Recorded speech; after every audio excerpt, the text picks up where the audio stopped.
premier sujet, la pluralité des cultures fait-elle obstacle à l'unité du genre humain? Alors, il fallait d'abord, dans un premier temps, essayer de reformuler ce sujet. Effectivement, à l'heure où les nationalismes grondent et les hommes s'enferment dans leur bulle, devons-nous abandonner le multiculturalisme qui caractérisait la période moderne? Devons-nous finalement régresser sur ce point ou rechercher une culture universelle qui transcenderait en quelque sorte les particularismes? Voilà ici comment nous pouvions appréhender ce sujet difficile que vous aviez à traiter. Alors, justement, ce sujet pose un problème. Si l'humain est un, pourquoi aller vers la diversité culturelle? Ici, on a une opposition entre unité et diversité. Comment essayer de résoudre justement cette opposition entre l'un et le divers? Est-ce que justement la diversité ne fait pas obstacle à la construction d'une humanité commune? Alors pour essayer de répondre à cette question, trois parties. Première partie ici, je dirais que vous voyez apparaître sur cet écran, on met en évidence le fait que pluriel et unité s'opposent ici. Et à ce moment-là, on se demande s'il ne vaudrait pas mieux construire une culture universelle. Ça, c'est une tentation que les hommes ont souvent.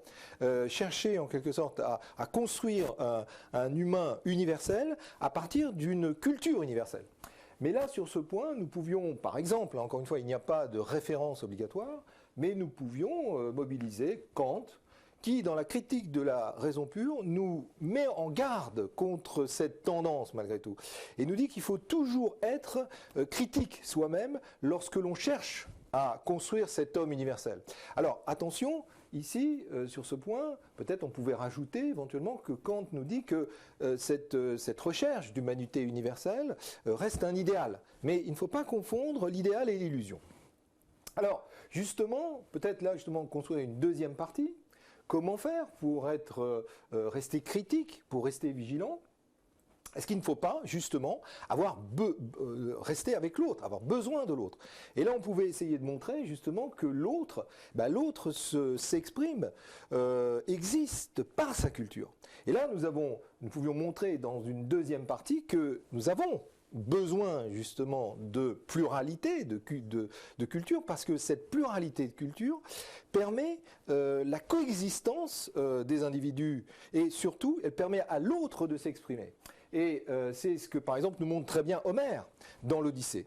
Homère, dans l'Odyssée, nous raconte cet épisode qui est une cause de souffrance profonde pour Ulysse, puisque Ulysse débarque sur une île et il pense recevoir ici un accueil favorable, puisque c'était une règle chez les anciens, que lorsqu'un étranger arrivait, il avait droit à l'hospitalité. Et que découvre-t-il? Il découvre un cyclope.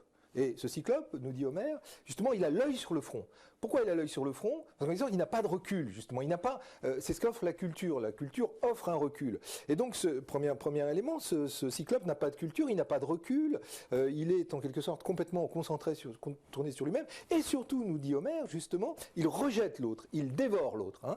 Donc, il y a vraiment un lien ici très important entre culture et accueil de l'autre et acceptation de l'autre. La culture m'aide à accueillir l'autre et à le comprendre. Et ma propre culture m'aide également.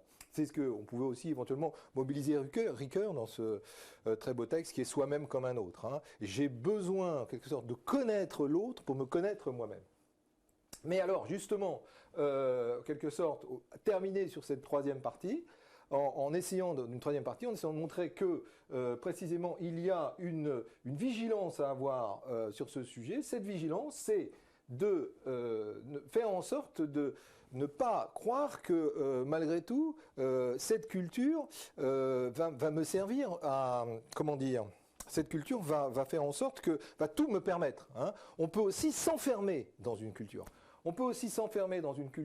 Et là, c'est ce que montre très bien Lévi-Strauss dans Race et Histoire. Il nous montre que le primitif avait tendance à considérer que l'humain s'arrêtait aux portes de sa tribu, nous disait Ricoeur.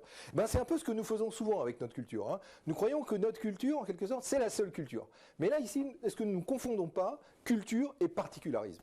Donc, en conclusion, sur ce beau sujet, mais difficile, il fallait peut-être essayer de faire une différence entre la culture et sa culture, et surtout les cultures et les particularismes, et montrer que lorsque la culture, en quelque sorte, est trop restrictive, lorsqu'elle est fermée, lorsqu'elle est coupée aux autres, au lieu de nous permettre de construire l'humanité, elle la détruit quelque part. Donc il faut une culture qui soit propre, qui nous soit propre, mais également qui reste ouverte, qui reste tournée vers les autres. Voilà, ça c'était le premier sujet. Alors maintenant, nous avions un deuxième sujet qui était donc reconnaître ses devoirs. Est-ce renoncer à la liberté ? Alors là aussi, il fallait essayer de s'approprier le sujet en le reformulant. Dire je dois, effectivement, et avoir des devoirs, est cesser de prétendre à la liberté. Pourquoi ? Parce que, effectivement, être libre, dans l'acception courante, c'est n'avoir aucune contrainte. Et or, précisément, avoir des devoirs, c'est se soumettre à des contraintes, c'est se soumettre à des obligations. Un devoir, le mot devoir renvoie à la notion de dette à l'origine. Si j'ai des devoirs, c'est que j'ai des dettes. Alors ici, justement, donc dans une première partie, nous pouvions montrer qu'il y a effectivement un lien entre le devoir et la limite à la liberté, et c'est ce que montre très bien, par exemple, justement la sociologie. La sociologie nous montre que ce qui caractérise avant tout une société, notamment par exemple on avait Durkheim dans les formes élémentaires de la vie religieuse, mais dans beaucoup d'autres textes, donc ce qui caractérise justement la société, c'est qu'elle produit des normes. Elle produit des normes et essentiellement souvent des normes morales. Et ces normes morales contraignent souvent l'individu et elles l'obligent à adopter un certain comportement vestimentaire, un certain comportement alimentaire, un certain comportement je dirais, d'attitude. Et là, il est certain que en voyant les choses sous cet angle, en voyant la morale et le devoir sous l'angle social, nous voyons bien qu'elle crée des frontières qui interdisent à l'humain de s'exprimer, de se libérer et d'être lui-même.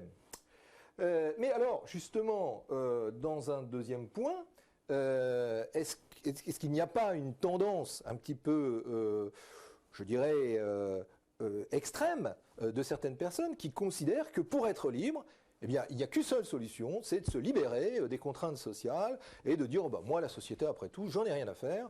Ce qui compte, c'est mon propre vouloir. Et là, il y avait peut-être une place à faire sur une distinction qui est importante ici, qu'on oublie de faire, entre liberté et licence.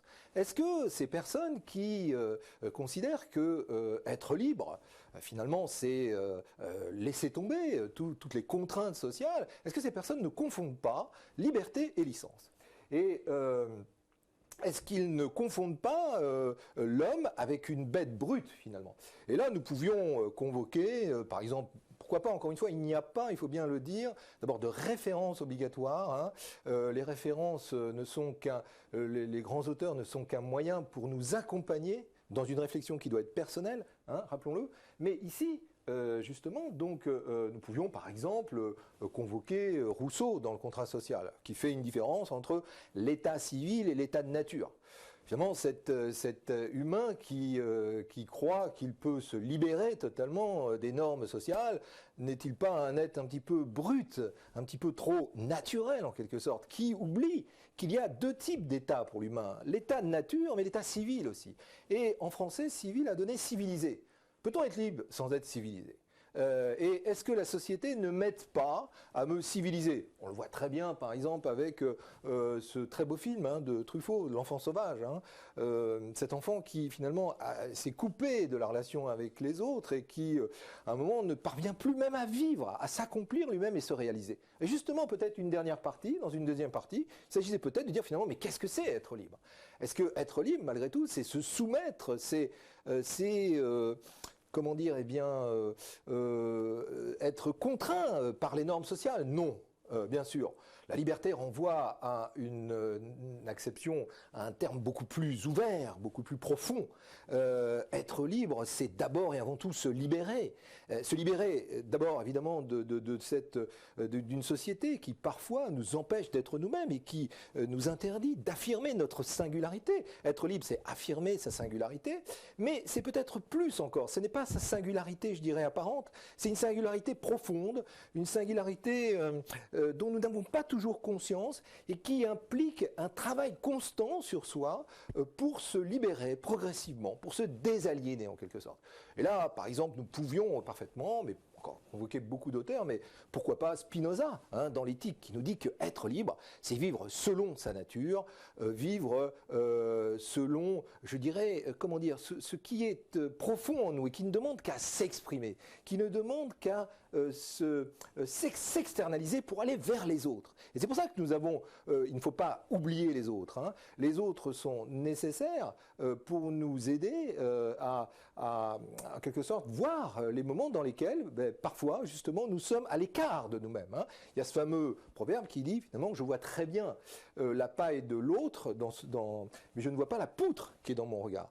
C'est un peu ça, quelque part. Mais l'autre, malgré tout, même s'il a une tendance à exagérer les défauts de son vis-à-vis, eh bien, parfois, peut m'aider à me corriger, peut m'aider à m'orienter justement et par ce biais-là à me libérer encore plus. Voilà, donc c'était un sujet intéressant. Il fallait bien montrer que le devoir m'aide à me libérer, bien sûr, il m'aide à me construire, notamment parce qu'il me met en relation avec les autres, mais attention, évidemment, l'autre peut parfois aussi m'enfermer dans un carcan qui peut freiner je dirais, ce qui est au fond de moi et qui demande une expression profonde, qui est quelque part la marque de la liberté. Voilà. Donc pour ce sujet que nous avions à traiter.